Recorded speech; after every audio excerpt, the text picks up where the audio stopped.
Les pieds dans le plat. Cyril Hanouna. Molière est mort sur scène, vrai ou faux?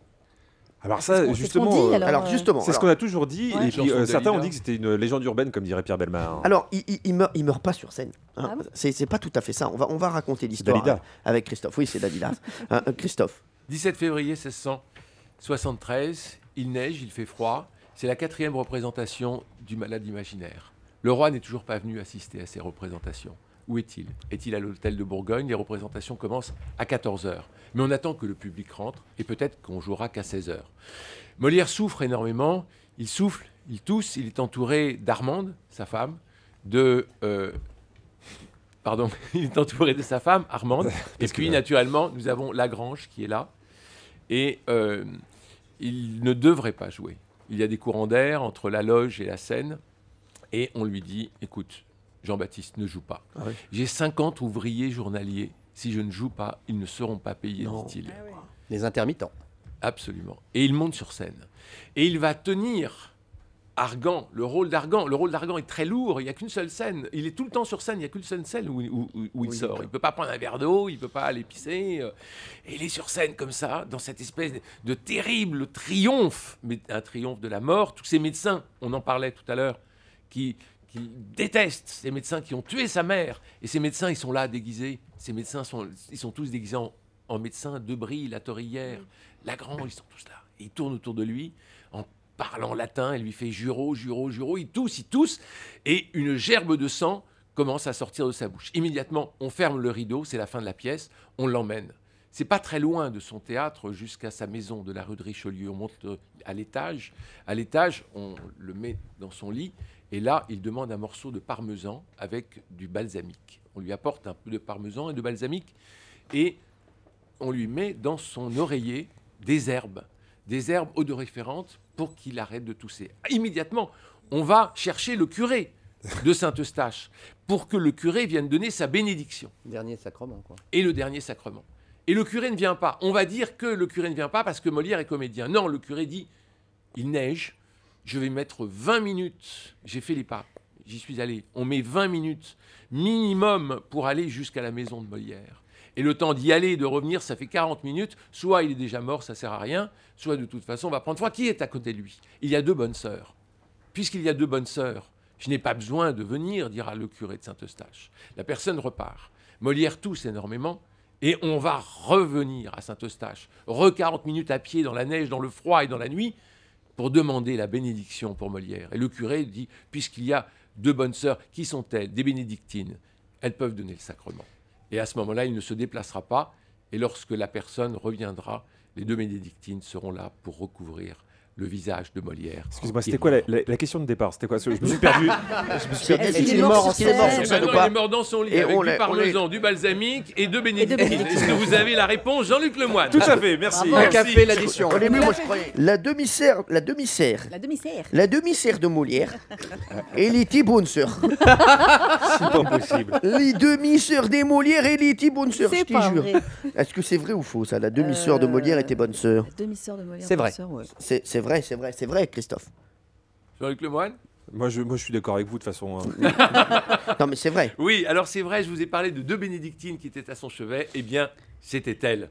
Le père Jean Poquelin n'a pas tardé à se remarier après son veuvage. Il a épousé une gamine de 20 ans et qui s'appelait Catherine Fleurette et qui va lui donner 3 filles. 2 mourront en bas âge. Et la 3e sera bénédictine au couvent de Montargis. Couvent de Montargis, Oui. où il y a en même temps 2 tantes de Molière du côté Cressé.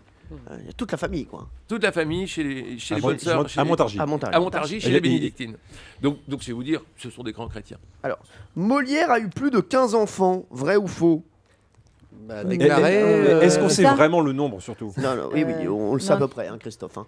15, alors, ça me paraît beaucoup. non, Non, pas- non, non, non. Non, 8, moi, 9, il a eu 9. 3 enfants officiellement, mais il a été le parrain de 17 enfants, dont certains supposent qu'il était plus le père que le parrain. Hein. Christophe. Ben, quand vous regardez les registres paroissiaux, le 16 janvier 54, Molière est parrain d'un enfant baptisé à Montpellier. Le 15 août 1656, il est parrain d'un enfant baptisé à Bordeaux.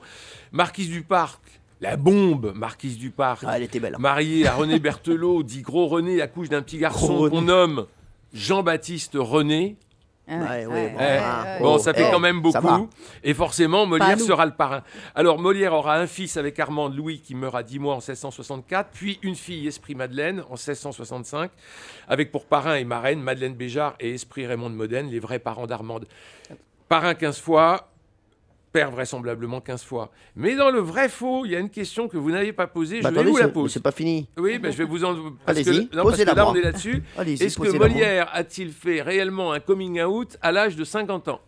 C'est oui. vrai, Ah. c'est Il y a vrai. quelques mois, on a dit effectivement qu'il était homosexuel. Moi, je dis que c'est vrai. On en parlera plus Je tard. vais vous dire pourquoi. On en parlera plus tard parce que ça fera partie de la bataille des scoops. D'accord. Donc, merci C'est Christophe. Merci d'avoir foutu en l'air l'émission. Non, en revanche, sur la vie privée de Molière, il y a quand même une question. Vous parlez d'Armande Béjart, Madeleine Béjart. Ouais. Armande était, dit-on, la fille de Madeleine Béjart. Madeleine qui a été la première maîtresse de Molière et Armande a été sa dernière femme.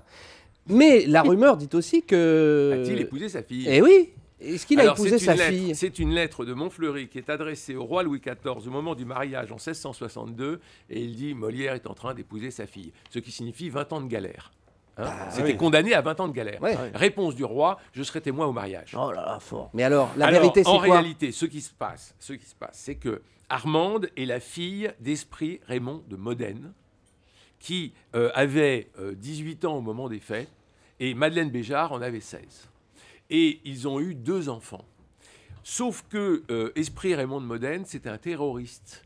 C'est un gars qui a fait de la fronde, d'accord, et qui s'est réfugié en Espagne. Donc il fallait cacher la gosse. On est au moment du masque de fer. Il fallait cacher la gosse parce que sinon on la prenait en otage pour que Modène revienne et qu'il puisse être incarcéré.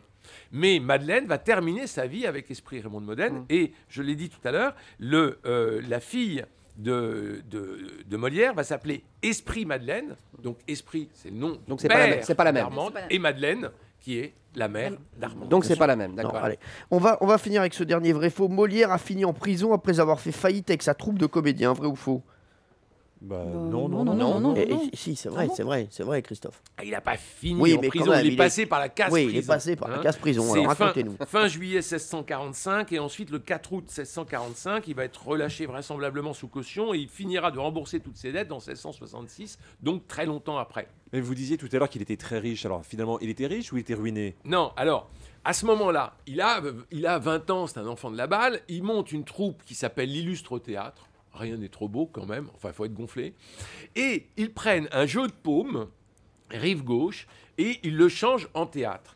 Et rien n'est assez beau pour eux, c'est-à-dire qu'ils vont refaire les galons de velours bleu pour que l'on puisse s'appuyer dessus, avec un galon d'or. Et puis, pour ne pas qu'on soit crotté lorsqu'on rentre dans le théâtre, ils vont refaire le pavé de la rue. Oui. Et c'est Monsieur Aubry, parce qu'on a les noms, Monsieur Aubry qui va refaire tout le pavage de la rue pour que l'on puisse arriver au théâtre en mocassin presque.